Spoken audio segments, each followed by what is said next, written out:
Today I'm going to talk about the logic of charity, and to do so assumes that charity is some sort of coherent entity, yet the first thing to note is that a huge variety of things come under this umbrella that we call charity. From massive multinational organisations that have got a presence all around the globe, like Oxfam or Save the Children, to tiny volunteer-run organisations like a lunch club for elderly people that's just run on one housing estate on every second Tuesday. From the organisations that campaign for access to family planning, for an end to fox hunting and for same-sex marriage, to charities that campaign against all those things.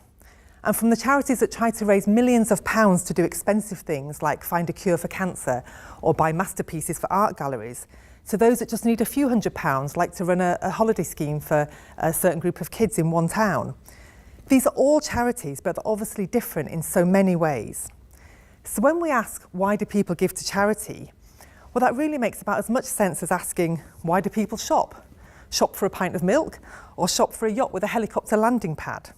Is there a logic of shopping that can possibly encompass and explain every transaction that's described using that word? So what I wanted to do with the piece of research I'm going to talk about today, that's all included in this book, which by the way is co-authored with John Mohan, who's a professor at the University of Birmingham. The goal in this book was to talk about this idea of what charity is, how it operates, who it benefits, and what can and should we expect it to do. And it was born of our sense that the word and the concept was rife with misunderstanding and misconceptions. So let me explain why we thought that. Have you ever seen someone shake a tin and say, "It's for charity," without any further explanation of which charity? Or when a person in the public eye who's been caught doing something wrong, they promise to make a donation to charity, again without saying which charity or what for. So people use that word charity as if it's self-explanatory and just has a single meaning. And politicians do it too. Politicians often praise charity en masse and suggest that it's got homogenous qualities like being able and available to step in when public funding is cut. When David Cameron became Prime Minister back in 2010, he set out an agenda called the Big Society, in which charities in general were viewed as natural partners. He said, "Our charities undertake vital work, bringing communities together and providing support to some of the most vulnerable members of our society." Well, whilst many charities do exactly that sort of thing, many don't, either because that's not what they were set up to do or because it's not what their donors fund them to do. And earlier this year, the House of Lords debated a select committee report with the hurrah title, "Stronger Charities for a Stronger Society." And that report begins with these words: "Charities are the eyes, ears and conscience of society. They mobilise, they provide, they inspire, they advocate and they unite." All of them? Does Eton unite us? Is Canterbury Rugby Club the conscience of society? How useful is it to make such sweeping statements? And this homogenous approach to charity extends to blame as well as to praise. Charity fundraising in particular has come under a great deal of scrutiny in the last few years as a result of tabloid headlines like these about how some charities have used some fundraising techniques like direct mail and telephone fundraising. The consequences of this kerfuffle has included an overhaul of the self-regulation system, fines imposed by the Information Commissioner's Office on 13 charities, and an investigation by the Public Administration and Constitutional Affairs Committee, whose report was published with declarations that the reputation of the entire sector had been damaged by this sorry episode. And Rob Wilson, then Minister for Civil Society, said that the charity sector had one last chance to get its house in order. The entire sector, that is, not just those named and shamed in tabloid headlines, or just those 13 who were fined, but all 100,000 or so fundraising charities in England and Wales are apparently all in the last chance saloon, culpable in common for each other's actions. Now, this doesn't happen in other sectors. When Lehman Brothers went bust in 2008 at the start of the great last recession, my local newsagent wasn't implicated, but that's also in the for-profit sector. A corner shop and a massive bank, they're clearly different enough to be treated differently. But if you've got your local kids scout pack and Oxfam, well, they're both charities, so they're just two peas in a pod, right? And this kind of misunderstanding is not restricted to blanket views about the value or crimes of charities. It takes other forms too. Many people underestimate just how many charities there are. If you say to them, how many charities are they? They start Counting them off on their fingers, they'll say, well, you've got the lifeboats, you've got Bernardo's, you've got the British Heart Foundation. In fact, there's over 150,000 registered charities in England and Wales. That would take quite a lot of fingers to count them. Another misunderstanding is about overheads and core costs. Some people really feel that these are quite an abomination. People shouldn't be paid to work in charities. They don't see it as the price of a well-run organisation. And despite charities in England and Wales spending up to £70 billion a year, there's minimal understanding of where that money comes from or where it goes. So these are all the different reasons why we thought there was a problem worth researching. And we didn't do it by halves. That book, The Logic of Charity, has got over a dozen research projects in it. And in the rest of this talk, I'm going to share with you the findings from some of them. So first of all, I'll talk about public attitudes to charity and how that has and hasn't changed over time. Then I'll share data that I've collected in studies that are focused on different kinds of donors, as listed here. And I'll also talk about research that I've done with those involved in mediating charitable acts, notably fundraisers. And I'll draw together the headline points from all these studies to highlight what they tell us about the logic of charity, such as there is one, and make a comparison with the logic of government decision-making and action in that realm. And I'll conclude that this reveals a picture of charitable activity that's rather at odds with widespread assumptions that are held by the public and perhaps more worryingly by politicians. So let's turn first to the public attitudes data. We know from the annual UK Giving Survey, which is run by the Charities Aid Foundation, and from government data on giving, that most of us do give at least once a year, and almost half of us give every month. But is this widespread support reflected in people's attitudes and opinions? This table contains the results of asking the same set of questions in 1991 and again in 2015, originally in a British social attitudes survey. And then we commissioned an update in the last few years using the exact same wording for comparison purposes. In 1991, respondents could choose a no answer option, so sometimes the rows don't always add up to exactly 100. The most significant shift we found is in response to the first statement. The proportion agreeing that people should look after themselves and not rely on charities nearly doubled, from 28% in 1991 to 52% in 2015. This is consistent with wider changes over the same period in the direction of greater self-reliance and individualisation in society. This shift in attitudes also appears in the fifth statement, that governments should do less for the needy and encourage charities to do more instead. Over 3/4, 77%, disagreed with that statement in 1991, but by 2015, that had dropped to just under 2/3. Growing belief in the role of charity is also apparent in the response to the second statement, the proposition that it is not everyone's responsibility to give what they can to charities. 3/5, 60%, agreed with that in 1991, but by 2015, this figure was down to 48%, suggesting a growing acceptance of the importance and need for charitable donations. It's also interesting to see increases in agreement that there are too many charities and that most charities are wasteful in their use of funds. The tabloid headlines are clearly having an impact. We also repeated questions from the 1991 British Social Attitudes Survey about who should fund specific areas. In both 1991 and 2015, people felt government responsibility was highest in regards to paying for health, which is represented by kidney machines. Remember, we didn't come up with the wording for these surveys. And in housing for homeless people. But in both cases, the proportions holding the view that health and homelessness are the role of government, not charity, fell by almost 20% from 1991 to 2015. However, the shift was not so much to charity bearing solely that burden, but rather to a model of shared responsibility. The response to the lifeboats question is quite revealing about public knowledge of what charity does. In both 1991 and 2015, the majority felt that lifeboats should be entirely or mainly the responsibility of government. Yet the RNLI doesn't accept government funding. Its income is solely from donations, legacies and trading. Shared responsibility for funding the protection of rare animals is the most popular option, but when it comes to holidays for disabled people and food aid to poor countries, most people think that's the responsibility of charity. And that last finding is consistent with what we saw on the previous slide in the final statement, where most people believe that charity should benefit people in Britain rather than overseas. Yet despite this charity begins at home view, there's no indication in this data that people think charity ought to or can rise up to replace government. Most of the shifts are towards a model of shared responsibility, which should give pause for thought to those who believe or hope that charities and their donors can and will step in as the state withdraws.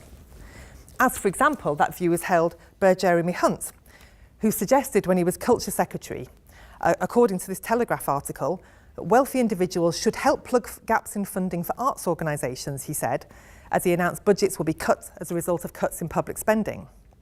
So there's no ambiguity there about the links between government cuts and government encouraging philanthropy. This is charity as substitute, not as complementary or parallel bars or extension ladders, those other ways it's been conceived over the years. So let's move on now to talk about some other research. I've been studying donors for a decade and have published studies of how donors choose causes, 10 editions of the annual £1 Million Donor Report, a book on why rich people give, and some studies of giving circles. And in the past few years, I've been focused on studying fundraisers, which resulted in my book called The New Fundraisers. I could talk about this data all day, but I'm just going to jump to some punchlines. What this body of work shows is that donors' giving decisions are primarily supply-driven, not demand-driven. It's a process based on donors' personal tastes and preferences, rather than being needs-based. People support what they know and care about, and they know and care about it because the charity's work has affected their lives in some way, for better or for worse. So that's why, for example, Cancer Research UK is year on year the top fundraising charity in this country, because everyone knows someone who's been affected by cancer. One of my favourite examples of this supply-driven, personal preference-based phenomenon is a gentleman I interviewed for the How Donors Choose Charities study. He was in his 80s, and the root of his support for butterfly conservation charities went right back to his childhood, 7 decades before. He explained that, and this is his words, "As a boy, I collected butterflies, so I'm trying to give back, if you like, the damage that I did, because in those days you were encouraged to kill butterflies and collect them, so that's an important one." And when he says it's important, he doesn't mean it's more important than other charitable causes in some sort of objective sense. Rather, he means that in the context of his life and his experiences, it makes sense for him to support that particular cause. This same highly personal approach is described by donors at the other end of the giving scale. Many of the £1 million donors that I've interviewed over the years have described their personal connections to the causes that they support.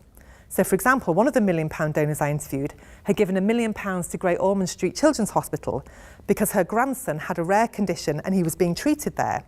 And in her words, as she explained, "Perhaps if I'd had a family member with a different health problem, like autism, then I would be supporting a charity that helps autistic children rather than Great Ormond Street. But," she said, "this is a situation I find myself in." Sometimes donors' decisions relate to a specific geographical area rather than to a particular cause, as with a wealthy woman I interviewed who explained that her family foundation only supports projects in Yorkshire. She said, "We all just decided it would be a lot tidier and a lot more personal to us if we restricted it to the county where we lived and worked." And the geographic connection between donors and beneficiaries is also clearly a prime driver behind support for community foundations and other types of place-based giving. So, to use a phrase coined by Rob Payton and Michael Moody, everyone has a philanthropic autobiography that leads them to identify more with some causes than with others. The neediness of beneficiaries and the vagaries of public funding that goes up and down are at best secondary issues. Another headline finding from this body of research is that donor autonomy is a key principle. The freedom to choose what you want to support is what makes giving different and more pleasurable to paying tax. This principle of donor autonomy and protection of donor interests is the key principle enshrined in charity law, and it has been since the very first Charity Act of 1601. So despite government's desire to encourage more philanthropy, and that goal has been held by governments of all colours, in reality, politicians have got rather minimal influence in directing donations, and many donors think the government should back right off from their philanthropy. It's a private matter. Indeed, donors might be supporting charities that are challenging government and trying to change the law, and have not stuck to their knitting as they were once told to do by a government minister. Or they might want to support things that are really quite apolitical and that cater to lifestyle interests, be it bell ringing, beekeeping or boating, none of which are obviously aligned with any particular political agenda. It's also important to note that philanthropic decisions might be private, but they also involve intermediaries whose agenda is aligned to their particular cause rather than general promotion of the public good. These intermediaries include staff such as fundraisers, whose work involves in identifying potential supporters, asking for a gift, and providing donor care to ensure that the donors have an enjoyable experience. Every £1 million donor that I've interviewed has talked about the joy of giving, how it brings them satisfaction, how it's brought them new relationships and access to people and experiences that they wouldn't otherwise have had. Like a man who funds medical research and is allowed to go into the labs to talk to the scientists and see them at work.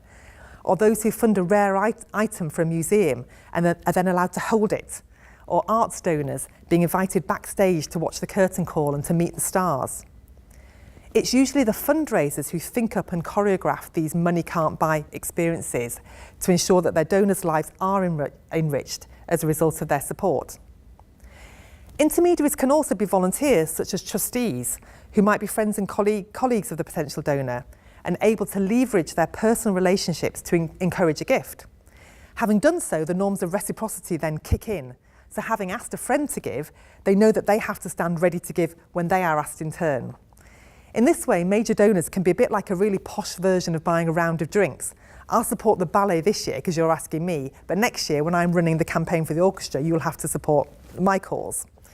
The end result of this, as Francie Ostrow pointed out in the US context, is that philanthropy is often about recycling money within groups, and in particular within elite groups, rather than philanthropic resources being moved from the rich to the poor, as many assume is the norm.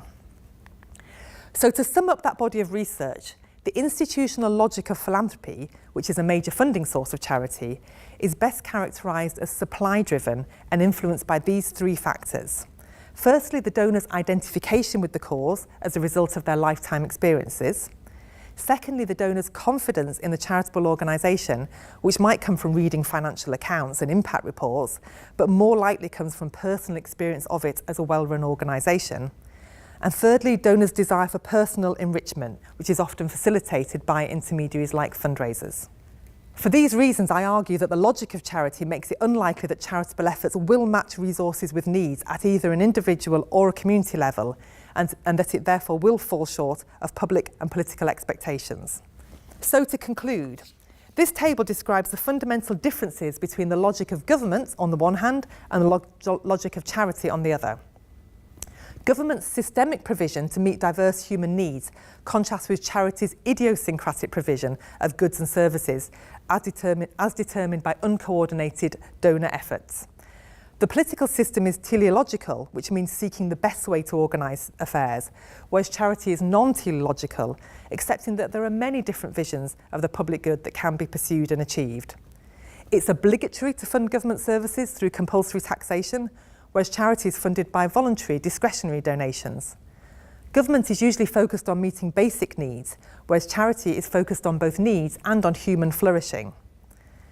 Government faces categorical constraints, which mean that political action is expected to benefit all citizens equally, whereas philanthropic particularism refers to the fact that donors are free to help whichever subsection of the public they choose, and those they relate to tend to be the ones they do choose.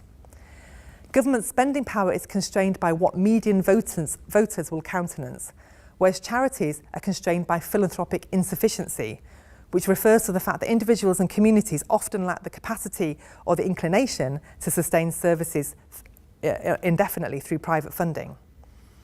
And finally, there's a unified approach within any given period of government to deliver a coherent programme of policies, as set out usually in a political manifesto. But there's no such coherence in the charity sector because different charities and their donors are free to pursue different visions of the public good. So politicians and policymakers are embedded in the way of doing things that are set out on the left-hand side of this table. They understand the organising principles and practices of government, and if they assume that that's how charities work too, it's no wonder that problems occur when they encounter voluntary action. And they try to harness the logic of charity, which is so very different, in support of their own political programmes. So despite charity being a consistent feature of life in the UK, enjoying broad support from both the public and politicians, we do lack a clear understanding of what charity actually is, how it operates, who it benefits, and what it can and cannot be expected to do. I haven't yet mentioned the subtitle of the book, so let me do that now. It's called The Logic of Charity, Great Expectations in Hard Times. And we chose that subtitle because questions about what charity can and can't do are of enduring significance, but the need to ask them is sharpened in times like now, in the context of deep public spending cuts due to austerity. There are great expectations that voluntary efforts will arise and expand to plug gaps vacated by the state. The evidence and analysis I've just presented here raise questions about whether those expectations are realistic and whether, given its supply-driven nature, it's reasonable to expect charity to respond to the most urgent needs and the most disadvantaged communities. Politicians clearly hope so, but the logic of charity, such as it is, suggests not. Thank you for listening.